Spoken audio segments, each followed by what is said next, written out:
Karos, good morning po. Kamusta po tayong lahat? Ito, welcome back po muli dito sa aming channel. Ayan, galing nga po pala ako rito sa hardware. Meron po akong ipapadeliver na mga additional na metal paring and carrying channel. Tapos bumili na rin tayo ng additional na blind rivets para sa project natin dito sa phase 3. Ito yung ating second project na Angeli 64 square meter. Ayan, bali papunta muna tayo sa phase 4 dahil nandun si Marvin at saka si Kuya Dindo. Maghahatid lang ako sa kanya ng lacquer thinner. Bali, ito muna yung una kong pinagawa sa kanya, yung gate. Bali, balita ako sa balita, meron na naman po yata ang papasok na bagyo. Ayan, ipapa-priority muna natin yung gate natin dito. Just in case na mababad po sa ulan ay hindi po siya papasukin ng tubig. Diretso primer na rin po yan after po ng mga masilya. Tapos isa sa mga assignment natin ngayon mga karos, yung ating slab roofing. Nakaschedule po siya ngayong araw po ng Biyernes para po sa additional topping ng flooring. Ayan, pumasa na po siya sa leak test kahapon. 99% lang dahil meron po nakalusot na isang pagapang na tubig pa galing po sa taas. So ganun po natin nililik test po yung ating mga slab. Hanggat maaari 24 hours. Pero hindi na po natin tinapos dahil wala naman po siya talagang nakitang leak problem, kundi yung bandang gilid lang sa may bandang loob. At agaran na po nating inayos yun. Bale, ito mga karaw, samahan niyo po muli kami ngayong araw po ng Biyernes. Yan, Biyernes po ngayon, ang bilis ng araw. Bukas Sabado na. Yan, enjoy watching po. Let's go. Tara.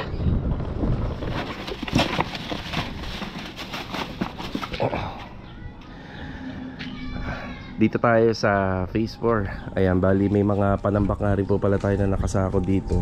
Ang plano ko ipahakot to ngayong araw para kahit paano medyo lumuwag na dito. Ganun din sa project natin doon sa phase 3. Kaya ipapahakot din po natin yan. Ayan si Kuya Dindo, good morning po. Oy, good morning, gandang umaga bayan. Ayan, good morning. Ayan, ito nga po pala yung mga pinapaasikaso natin sa kanya, itong gate.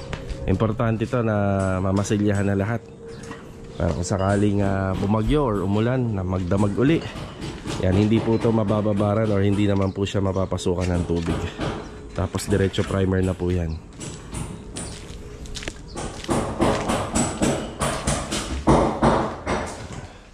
Tapos dito sa loob, ayan si Marvin. Good morning, Bin. Good morning. Ayan, bali niche. Yan. Meron pinasang design sa akin si ma'am, yun nga. Hindi ho talaga bumabagay po dito, kaya hindi na po natin sinunod. Bali okay lang naman kay ma'am kasi yung design niya dito, yan, kung hindi daw pwede, okay lang naman. Pero meron po siyang niche pa rin dyan. Hinabaan na lang natin magkabila. Ayun nga lang, dahil yung mga pader nga dito ay saktong G's, talagang mapuputasan po talaga. Yan.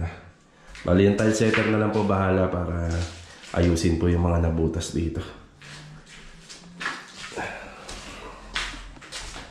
Ito muna yung mga pinagagawa natin sa kanila ngayon dito. Kapag medyo makaluwag-luwag, pepwestuhan na po ng mga tile setter yung flooring dito hanggang doon sa likod. Paano kuya? Kayo muna rito ha? Sige. Yan, tinatapos na ni Kuya Dindo yung mga masilyahin dito. Yan, importante rin dito itong mga gilid-gilid. Pwedeng mamahay ang tubig dyan para hindi pasukin. Ito, polytop tayo dahil kailangan po yung mga dugtungan na may tago natin na yan. Bali, bumalik po tayo rito. Kaya kasama natin si Master Jojo at saka si Louie. Yan, binalikan natin yung mga order natin na carrying channel at saka metal paring. Yan, may kasama na po yan na blind rivet, 2 box pang backup natin. Bali 11,020. Bali 50 pieces na metal paring at karagdagang 8 pieces na carrying channel naman. Yan.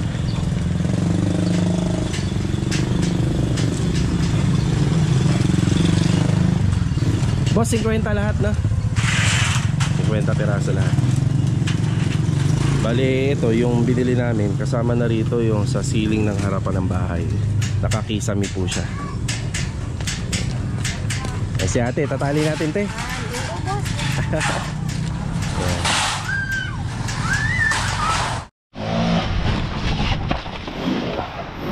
Okay, nandito na po tayo.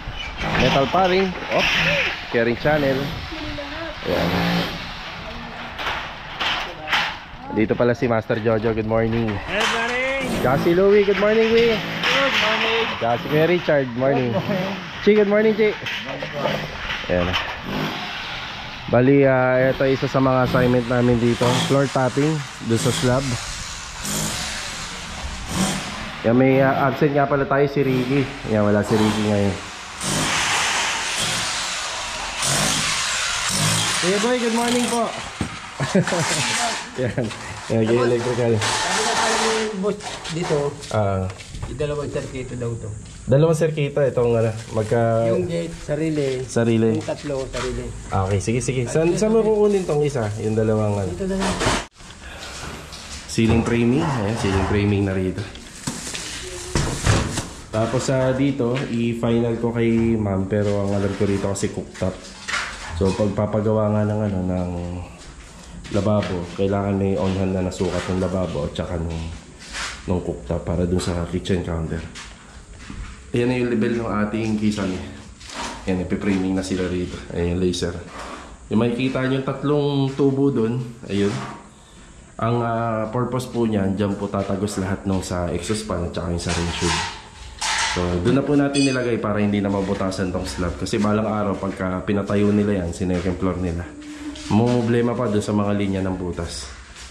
Yung nagtanong nga pala tungkol sa toilet and bathroom, paano pag nagpa second floor? Dito, pwede rito. Yan, pwedeng kumuha ng linya. Yan para dito. Yun nga lang, marirenovate to. Yan, wala na kasing pag-asa yan dito. Paglilinyahan natin. Kailangan kasi maganda ang klebe po nung sa septic. Yung sa water closet, maganda yung linya ng PVC. Yan, ceiling framing, electrical, at saka itong floor tapping ng ating slab. Yan yung assignment natin. Si Chichi. May yan, Chi, Sahara. Yan, may Sahara. Si Kuya Richard, sila yung bibira nito. Yan. Yan, kailangan may tansina. Ayun, nakatansina to. So yung floor level nandun. Nandun na po yung klibe. Yan. Bali pasado na po to sa leak test. Okay na siya. Tapos nagbabasa rin tayo ng comment sa natanong niya nasan daw yung downspout nito. Yun, nandun sa dulo. So bali ano po siya, drain na nandun sa dulo. Start na sila rito. Tapping. Dito naman sa isang project namin, nakapagpa-deliver na tayo ng kalahating elk truck muna ng buhangin para to sa preparasyon sa installation ng tiles sa flooring. Yan, meron pa tayo rito. Yan, sasairin lang po natin lahat yan para matansya natin kung ilan pa yung magiging kulang. Tapos dun po sa taas, nagkakapit na po sila ng ating labasan ng hangin ng exhaust, pinaka air vents natin. Yan, bali itong part ng mga area na to mabubutasan. Dito ba lahat yan, Log? Dadalhin? Lahat sila dito na? Yung iba doon? Kanya-kanya. Kanya-kanya. Yan, okay lang naman to. Ginagawa lang po natin sa isang location ng area kung naka-slab. Pero kapag naka-rig type naman po yung bubong, yan, kung saan na lang po banda malapit, yun ang ginagawa natin. Ay, si Bilog, good morning. Bilog, good morning. Good morning. Yan, kailangan na ng ilaw dito. So bibili na tayo ng mga pin light mamaya para malagyan po ito. Ayan, may PVC ceiling panel na rin dito. Tapos ito yung ating fold ceiling. Yan, yung isang discarding gagawin namin dito, pag nilagyan na po yung sidings, diretso masilya, pintura na kagad. Itong loob. Yan yung parang magiging sinepa niya, yung riser. Yan, kapag napinturahan na yan, pwede namin ilagay yung ating strip light para maganda po yung buga. Or pwede naman takluban na lahat, tapos preparasyon, then gagawa na lang ng paraan pag nilagay strip light ay maganda po yung liwanag. So isa yun sa mga discarding sinishare namin po dito sa video namin. Rope ceiling. Yung sa taas, kornisa na lang ang kulang nito, kornisa. Ayan si Adonis. Adonis, good morning. Good morning. Yan na. Yan, bali meron tayong isang linya ng exhaust dyan. Tapos ito nga po pala ang tubo na to. Yan na, tumakbo rito sa downspout nito second floor. Balak namin ilipat yung linya niya papunta rito. Yan, dito na lang. Para kapag umuulan ng malakas, diretso na po yung tubig dito. Kasi kung dyan pa, baka mabulunan po yung abang ng ano yan, ng downspout. Baka hindi kayanin. Kaya bala ko ipalipat. Kornisa, pwede nang pinturahan pa. Pwede nang ipa-prepare sa pintura. Yan, tapos sa finishing carpentry naman para dire-diretso.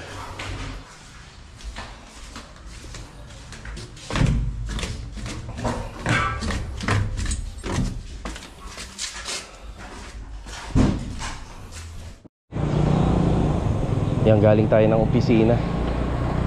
Daming tao. Baka hapon na lang ako, babalik akong hapon. Sige. Ayan, bali nag-resign na kasi yung umipirma ng gate pass dito. Pero may bago yung PM ng Lumina. Yun nga lang, baka hapon or tanghali pa darating. Okay, nakapagpa-approve ako ng gate pass sa Phase 6 kasi babalik tayo doon dahil may kuryente na yung project natin na naiwan doon. Pero yung mga gate pass natin dito sa Phase 3 ang hindi pa napipirmahan. Yun. Siyempre marami pa tayo papasok na materialis dito, kaya kailangan po ay mapapirmahan po natin, mapa-approve. Okay, bali mag-update na muna ako dito habang naghihintay. Bali nandito tayo sa taas ng slab. Si Mrs. kasi inaasikaso niya yung ibang recognition day ng kapatid ni Aki, saka ng graduation. Kaya tayo yung nag-aasikaso. Ito na po yung nagagawa nila rito. Ayun, may tapping na.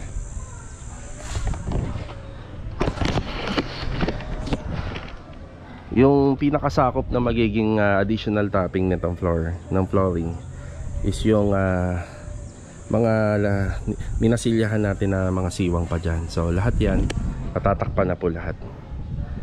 Yan.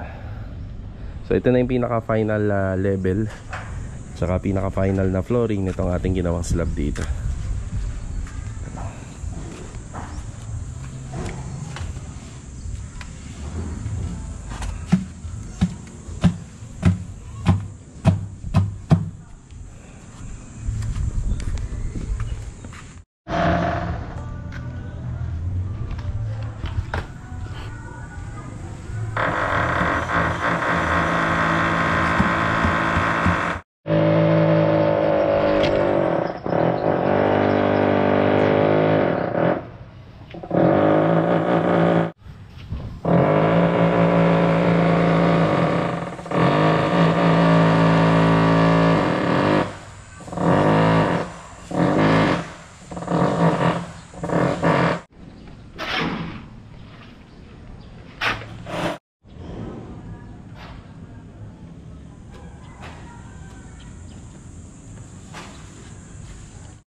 Bali mga karaos, habang naghihintay tayo pabalik ng office, kaya kinuha ko muna tong owner.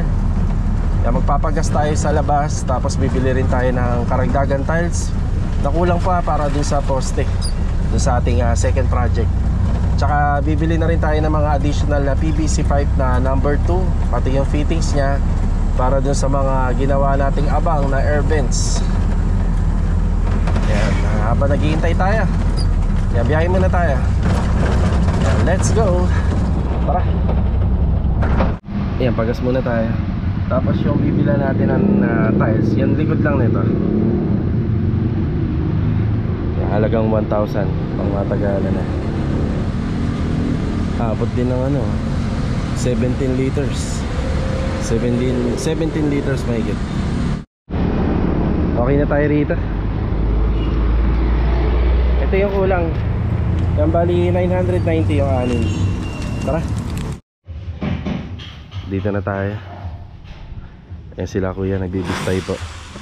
Bali yung buhangin at saka simento at saka Sahara na ina-apply natin sa taas. Bali yung buhangin niya is Bistay po. Bistay na yung buhangin niya. Nakalimutan natin bumili ng mga PVC pipe na sinabi ko kanina. Ito mga to na binili natin na additional ay gagamitin dito sa karagdagan sa poste. Iangat pa ko kasi natin to. Dadagdagan natin.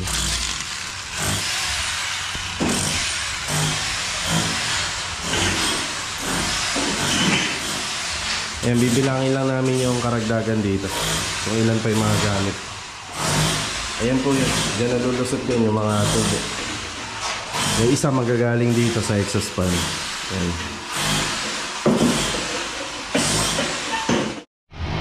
Konti na lang pala yung lalagyan natin ng topping dito. Halos lagpas kalahati na. Ayan, konti na lang. Sana maganda yung weather hanggang mamayang hapon para pag nag-ulan-ulan to pwede nang bumagyo. 100% ayos na to. Ito, yung rin sa lasada, oh. Malakas yung salamig. Ah, ganyan? Hindi yan masyadong hindi ano yan, nawawala yung lamig. Okay. Paka-order nga niya. Ayan, salamat dito sa hardware. Malamig na tubig. Sobrang init. Bumili na tayo ng mga fittings.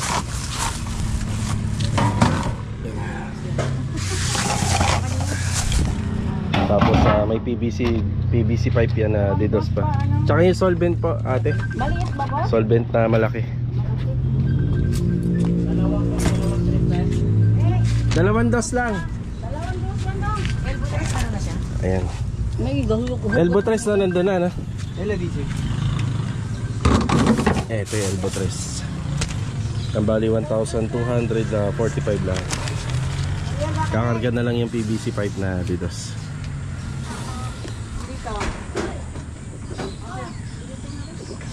Dito na lang sa loob. Ay, ano yan? Bukas daw? Suksok mo hanggang sa dulo. Salamat ah. Sige. Kano ba? Thank you po. Salamat. Okay na po, okay na.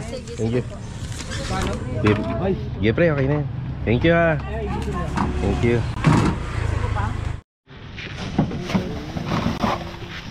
Tadya. At saka ito pa. Ayan, para sa linya po yan ng ating mga ducting or yung air vents. Ayan, dyan na po yan lalabas lahat. So yan, nakaplano po na dapat pwede yan sa taas. Pero kung ganito naman may corner area kayo, pwede naman yan dito. Yung ilalabas naman po na hangin yan is yung ano lang, yung hangin lang dito sa bahay. Wala naman pong iba kasi ito naman unit na to, may sariling pasingawan po yan. Bali mga karos, after break time, so hindi na nga po pala tayo nakapag-break kasi pumila po tayo dun sa opisina. Si Mrs. din po kasi wala na sa graduation day po nila Kuya Raven. Ayan, okay na po yung gate pass natin. So gate pass natin to sa mga project natin sa phase 3. Dito nga po pala sa mga karos, sa Lumina, kailangan po bayad po tayo ng monthly homeowner association due bago po sila mag-release ng gate pass. Sa ibang subdivision din siguro ganun din naman siguro. Kaya ito, sa mga nanonood dito sa aking channel na mga taga Lumina, ayan, alam niyo na po yan, kung magpapagawa po kayo ng bahay, kailangan updated po. So regular na po na merong rito, may HOA na may pipil up po ng gate pass. Regular na pero every Friday lang. Tara. So mag-gate tayo rito sa phase 4. Ito na yung update dito. Yung mga gate natin, ang 4 na panel na folded gate. Yung isang part ng area na epoxy na. Ito, ihahabol na lang to.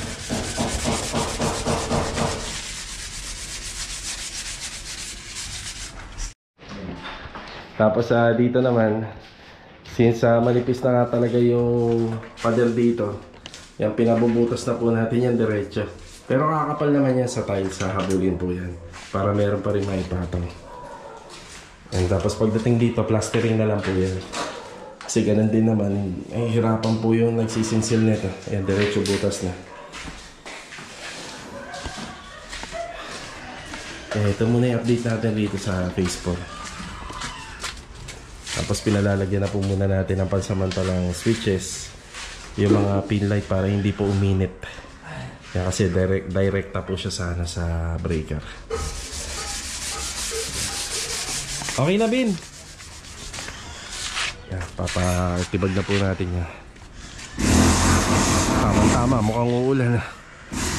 Balik tayo rito sa phase 3 mga karangas. Kanina nga po pala meron tayong nakasalubong. Tapos pumunta dun sa bahay. Yan, shoutout na lang kay Sir Orly at saka dun sa misis niya. Nagpabalik-balik po ako dito sir sa opisina. Tapos kanina pumunta uli ako dyan. Ayan, sayang hindi po tayo nagkita. Yan, shoutout na lang sa inyo. Tapos kung may time, meet po uli tayo. Meron din kasi akong inocular visit dito sa phase 3. Malapit dito. Gagawan po namin ng improvement yung second floor ng isang Angelic. Shoutout na lang uli Sir Orly at saka sa misis niya. Yan, dito na tayo sa phase 3. Bigyan na tayo ng final update. Ito na yung ginagawa ni Kuya Richard at saka ni Chichi.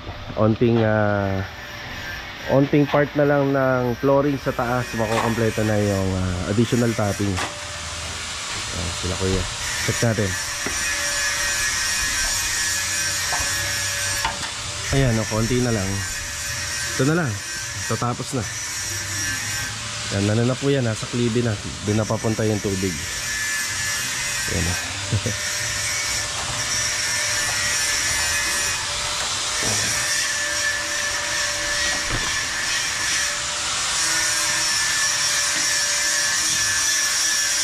Ito ba na yung ceiling framing?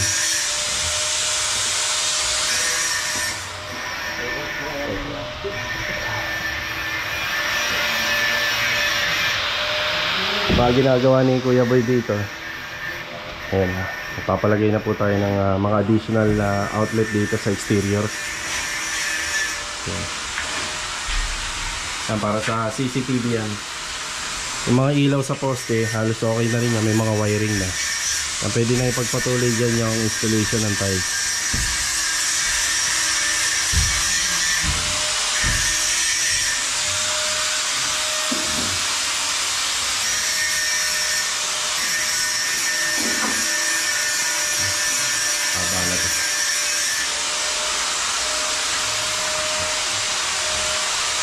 Ayan, bali nakabang na, may butas na yan. Ang hihigupin ito, pupunta doon sa wall sa labas. Ito yung sa gas range. Ayan, sa range hood. Tapos ito naman yung sa exhaust fan. Tapos yung napili nga pala lutuan dito ni ma'am, gas range po. Kaya babaguhin pa po namin ito.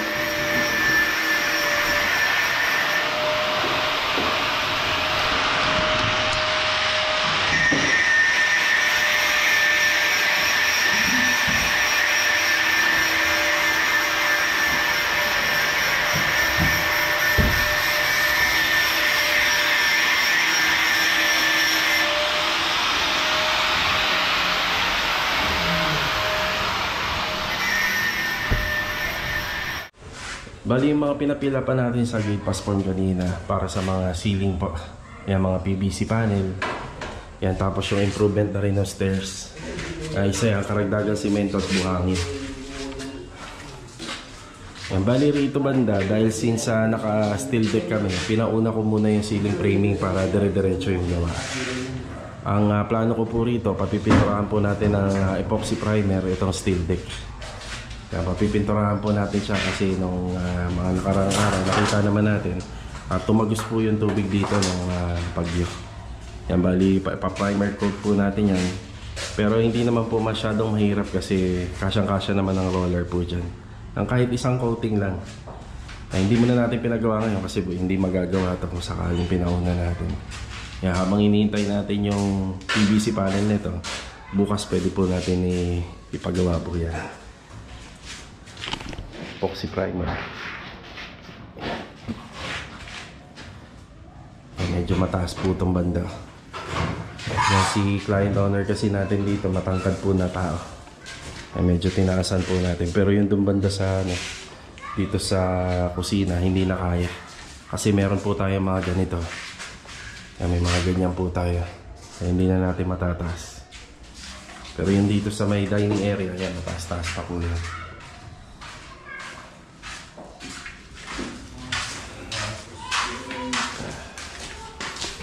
Okay, tapos na yung sa taas. Ayan o. Tapos na nila Kuya Richard. Ay, nakaraos na kuya. Tapos na. Ayan na. Wag lang po talagang uulan. Wag lang po uulan para yung gawa naman po natin dito ay maganda at pulido. Sana patuyuin muna to. Ayan. Yan, buli na lang po yan. Bubulihin na lang ng ilang beses. Tapos okay na. Uwian na po, uwian na. O tika kuya. Ano pa naman yan? 3 buli yan. Nabuli mo na ba yun doon sa dulo? Ayan, may mag-OT po si Kuya Richard. Itong kalahati na lang. Sige, sige. Yan, may mag-OT po. Tapos na po sana tayo. Kaso nga lang ganun po talaga. May absent po kasi tayo na isa. Kaya 2 lang po sila ang tumira nito. Pero sa isang araw nito mga karos, ang ideal po nito dapat 3 yung topping niya. Kasi nasa taas po siya. Laborer dapat, tapos taga kuha ng halo at saka taga buli. Yan, kaya medyo tumagal din. Hindi pwede kasing iwanan natin yan ng ganyan. Pag natuyo yan, baka magbitak-bitak. So ayun lang po. Bali 3 beses bubulihin yan pag medyo tuyo. Isang buli after 1 hour or 30 minutes buli uli. Pag matigas na kagaya nito, yan, bubulihin uli. Yung buli may rodelang goma o rubber. Yan po yung pinangkakaskas sa flooring. Yan, bali si Kuya Richard. Kuya Richard, ikaw na ha? Ikaw na? Sige. Ayan, overtime si Kuya Richard dito. Bali mga karos, dito na lang po muna yung ating vlog. Yan, ngayong araw po ng Biyernes. Kita-kita na lang tayo sa susunod na video. Yan, paalam po muna.